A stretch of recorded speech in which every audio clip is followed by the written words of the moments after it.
नमस्ते दोस्तों, हमारे स्पेशल सेशन इंडियन हिस्ट्री में आज हम बात करेंगे प्राचीन भारत में हम बात करेंगे मौर्य काल के बाद में हुए विदेशी आक्रमणों के बारे में। हम आपको बताएंगे कैसे विदेशी आक्रमण हुए मौर्य काल के बाद और क्यों हुए। हम आपको बता दें, विदेशी आक्रमणों में सबसे पहले आक्रमण हुआ हिंद यूनानी, जिन्हें हम ग्रीक भी कहते हैं और बैक्ट्रियाई भी कहते हैं। किसी बुक में आपको हिंद यूनानी मिलेगा, किसी में ग्रीक, किसी में बैक्ट्रियाई, ये तीनों ही हिंद यूनानी थे। उसके बाद शक, पहलव, जिन्हें हम पार्थियाई भी कहते हैं, और उसके बाद कुषाण। हम आपको बता दें, इससे पहले हम आपको बता चुके हैं मौर्य वंश के बारे में। हमने बताया कैसे नंद वंश के अंतिम शासक धनानंद को चंद्रगुप्त मौर्य ने युद्ध में पराजित किया और मगध पर एक नए वंश की स्थापना की, मौर्य वंश की स्थापना। और पहले राजा हुए चंद्रगुप्त मौर्य, उसके बाद बिंदुसार और अशोक, और मौर्य वंश का अंतिम राजा हुआ बृहद्रथ, जिसकी उसके ही सेनापति पुष्यमित्र सोंग ने हत्या कर दी 185 ईस्वी पूर्व में, और स्थापना की सोंग वंश की, जो कि ब्राह्मण साम्राज्य में आता था, जिसे ब्राह्मण साम्राज्य कहा गया। ब्राह्मण साम्राज्य में आया सोंग वंश, कनव वंश, सातवाहन राजवंश और चेदी राजवंश, जो कि कलिंग में था। इसी के साथ मौर्य वंश के समाप्ति के बाद उत्तर भारत कमजोर पड़ गया और विभिन्न राजवंशों में विभाजित हो गया। इससे मध्य एशिया के जो राजा थे उनने आक्रमण स्टार्ट किया, और उन्हीं आक्रमण के क्रम में थे हिंद यूनानी, शक, पहलव और कुषाण। हम आपको बताएंगे आप विस्तार से, और बताएंगे इनसे अक्सर एग्जाम में कैसे क्वेश्चन आते हैं। हम आपको बता दें, सबसे पहले भारत पर सबसे पहले आक्रमण बैक्ट्रियाई के शासक यानी हिंद यूनानी ग्रीक के शासक डेमीट्रियस ने किया था। इसने 190 ईस्वी पूर्व में भारत पर आक्रमण कर अफगानिस्तान, पंजाब एवं सिंध के बड़े भाग पर अधिकार कर लिया, और इसने साकाल को अपनी राजधानी बनाई। साकाल, जिसे आज का सियालकोट कहा जाता है। हम आपको बता दें, हिंद यूनानी शासकों में सबसे अधिक विख्यात जो शासक था वो मिनांडर था, जिससे कि अक्सर एग्जाम में क्वेश्चन आते हैं। हम आपको बता दें, इंडो ग्रीक शासक सबसे प्रसिद्ध शासक मिनांडर, जिसका शासन रहा 165 से 145 ईस्वी पूर्व तक, जिसे मिलिंद के नाम से भी जाना जाता है। अक्सर एग्जाम में क्वेश्चन आते हैं कि मिलिंद नाम से किसे जाना जाता है, तो इसका आंसर होगा मिनांडर। इसके अलावा हम आपको यह भी बता दें कि इंडो यूनानी शासक मिनांडर को पुष्यमित्र सोंग ने पराजित किया था। एग्जाम में अक्सर यह भी क्वेश्चन आता है कि मिनांडर को पराजित किसने किया था, इसका आंसर होगा पुष्यमित्र सोंग ने। आगे, पाली ग्रंथ मिलिंद पन्हों के अनुसार मिलिंद ने नागसेन की सलाह पर बौद्ध धर्म को स्वीकार किया था। हम आपको बता दें, मिनांडर जब भारत में आया तो उसे बौद्ध दार्शनिक नागसेन से प्रभावित हुआ, और बौद्ध दार्शनिक नागसेन से प्रभावित होकर उसने बौद्ध धर्म को अपनाया, और जो उसने नागसेन से जो प्रश्न किए और जो नागसेन ने उसके उत्तर दिए, उन्हीं के संकलन से एक बुक लिखी गई जिसका नाम था मिलिंद प्रश्न, जिससे कि अक्सर एग्जाम में क्वेश्चन आते हैं कि मिलिंद प्रश्न किस धर्म से संबंधित है, वो है बौद्ध धर्म से संबंधित।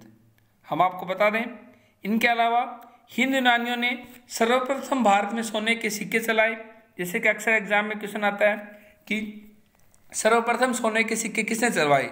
ऑप्शन में ग्रीक होगा, बैक्ट्रियाई होगा, हिंद यूनानी होगा, ये सभी, क्योंकि अलग अलग बुक कोई हिंद यूनानी, ग्रीक और बैक्ट्रियाई, ये तीनों नाम एक ही हैं हिंद यूनानियों के।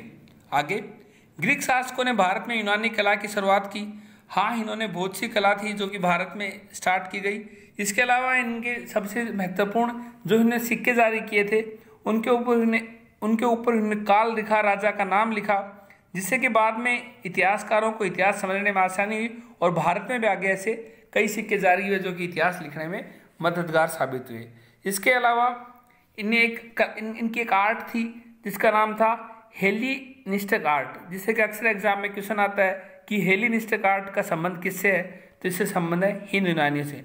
इसके अलावा भारत में भी काफ़ी कुछ अपनाया गया, जैसे कि जो भी पर्दा गिरना, पर्दा उठना, जैसे कि कोई भी प्रोग्राम होता है तो उससे पहले पर्दा उठना, फिर पर्दा गिरना, ये भी प्रथा हिंद यूनानियों की थी। इस तरह हिंद यूनानियों ने भारत पर आक्रमण किया, लेकिन विशाल साम्राज्य की स्थापना करने में ये भी कामयाब नहीं हो पाई। अब हम बात करेंगे इनसे आगे, इनके बाद जो आए शक की। हम आपको बता दें शक भी मध्य एशिया से आए थे और शक चारागाह एक कबीला में थे और ये चारागाह ढूंढते हुए भारत पहुंचे और ये 5 भारत में पहुंचने के बाद ये 5 हिस्सों में बट गए और इन्हीं में एक कबीला था जिसके प्रसिद्ध राजा हुए रुद्रदमन, जिसके बारे में अक्सर एग्जाम में क्वेश्चन आता है। हम आपको बता दें शक राजवंश के प्रसिद्ध राजा थे रुद्रदमन, जो कि 1330-150 ईस्वी में काठियावाड़ में स्थित सुदर्शन झील का भी जीर्णोद्धार करवाया। ये भी एग्जाम में अक्सर क्वेश्चन आता है कि मौर्यों द्वारा बनाई गई सुदर्शन झील का जीर्णोद्धार किसने करवाया था, तो इसका आंसर होगा रुद्रदमन, जो कि शक वंश के संबंध रखते थे। आगे शक शासकों ने सर्वप्रथम संस्कृत भाषा में अभिलेख जारी किया।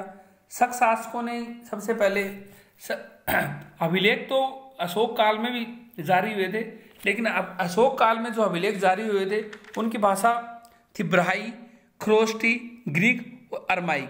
लेकिन सबसे पहले संस्कृत भाषा में अगर किसी ने अभिलेख जारी किया था तो वो थे रुद्रदमन, जो कि शक राजवंश के थे।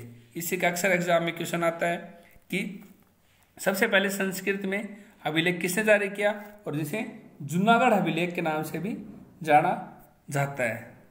हम आपको बता दें शक राजवंश, इसके अलावा शक राजवंश के जो रुद्रदमन थे वो संस्कृत के बड़े प्रेमी थे, इसीलिए उन्होंने ये अभिलेख जारी किया। इसके अलावा शकों को 58 ईस्वी पूर्व में एक उज्जैन के एक राजा ने युद्ध में हरा दिया और उसने हराने के बाद एक अपने आप को उपाधि दी विक्रमादित्य, और वहीं से उसने ही शकों को हराने के बाद एक शक संवत स्टार्ट किया जिसका नाम था विक्रम संवत, जो कि 58 ईस्वी पूर्व में स्टार्ट किया गया था। ये भी एग्जाम में अक्सर क्वेश्चन आता है कि विक्रम संवत कब स्टार्ट हुआ, 58 ईस्वी पूर्व में, जिसे कि नेपाल में अपनाया जाता है।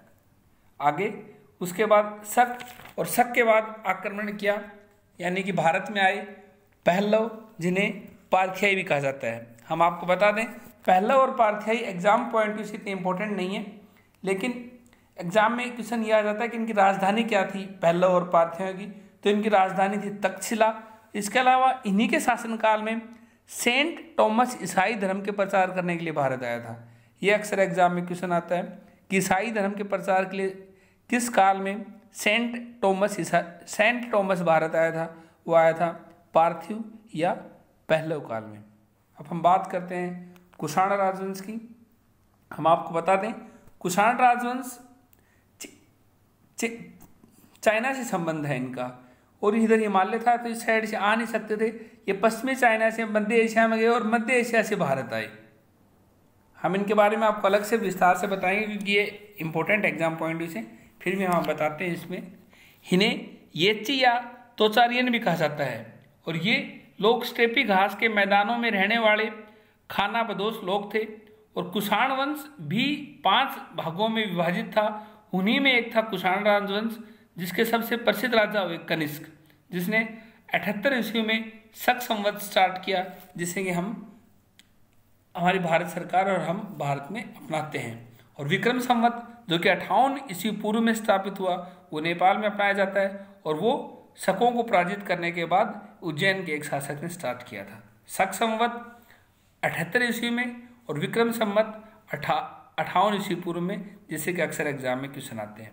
इसके अलावा कनिष्क के दरबार में वसुमित्र, अश्वघोष, नागार्जुन चरक जो कि चिकित्सक थे, और माथुर जैसे विद्वानों का भी संरक्षण प्राप्त था। इसके अलावा कुषाण ने एक बौद्ध संगति भी करवाई थी, चौथी बौद्ध संगति, जिससे कि एग्जाम में अक्सर क्वेश्चन आता है, और हम बताएंगे आपको कुषाण वंश से अलग से विस्तार में।